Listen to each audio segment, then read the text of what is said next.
the flat bit, speed up a bit. I'll try and speed up a bit. Greetings to another video. So this video we're going to do another effort with my power on, but as you can tell, this is not Australia anymore. This is the cold UK. This is Ramsbottom, and it's going to be the Rake climb, which is on one of the top 100 climbs of the UK. It is 0.9 kilometers long. The average gradient is 12%. The max gradient is 23%. And there is 98 meters difference in the actual climb. So it comes off just off the main road and then just really ramps up. So you'll be able to see the actual gradient on the bottom right, but it does get quite steep quite quickly. But like I say, it's not particularly long. I do really like this climb because even though I generally prefer longer, steadier climbs, this is such a good one to practice on because it is so steep and it is really pretty in summer. I'll go back again in summer and do it and show you around, but it is really, really pretty. So yeah, I guess on this one, because on my Wahoo, it had the segment pop up and I've never actually used that before. So normally I'm looking at length. I'm going to do a separate video of like the measurements that I use, but that all kind of went out the window and I was just looking at the actual segment. So I could see that I was ahead of my previous time, which I'd not actually done an effort on this for about maybe a year and a half.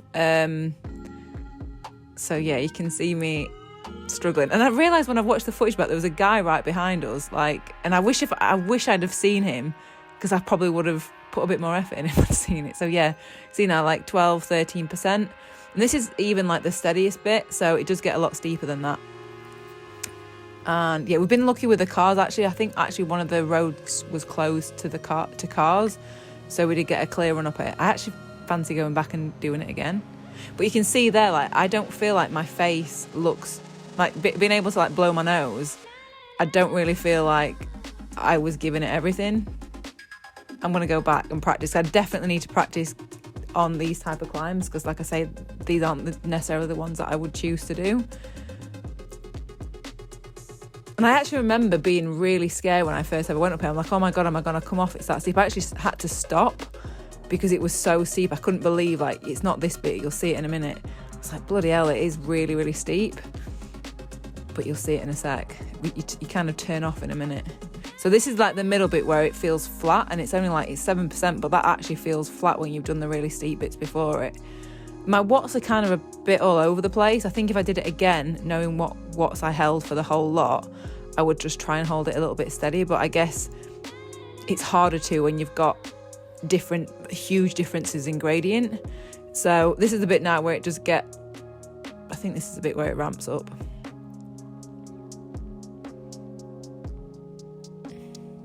Oh no, we're turning off now. This is the really steep. You'll see in the left in a sec, you'll see it says 25%, those gradients there. So 23, 25% is the maximum.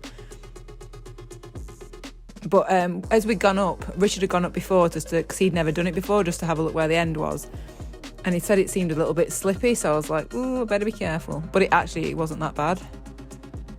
Also, you can see now, like, I have a really bad habit. When I'm looking back at this, I have a really bad habit of climbing sat down.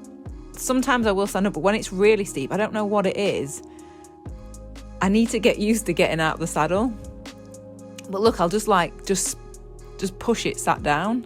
I think it's because I get a little bit scared that if I'm out the saddle and I need to stop for whatever reason, it's like I have to sit and then unclip, which seems ridiculous. I don't know, I just feel a lot steadier just sat.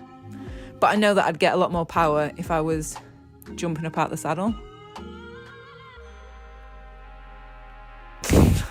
I do not look good climbing, do I? I mean, look at that. I look like at this point, my breathing was like, I was pushing. I was definitely pushing. Look, 25%, 24%. So if you've not done the Rake and you live in Manchester, like, you have to go and do it. It is such a good little climb. There is actually a hill climb here every year. Maybe I'll give it a go this year. And then I could hear that car behind. I was like, oh, because it is so narrow. It looks like I'm taking up the road, but it'd be really hard until it widens out there. You can't really get past. And then because Richard also hadn't done the climb before, like he had stopped before the very end, and I was like, no, I've got to, you'll see me like come past in a minute, I'm like, no, I need to finish the segment. And that is one good thing of having the actual segment on your unit, on your head unit, whether you've got a Garmin or a Wahoo. It is really good to have that if you are going for a segment time.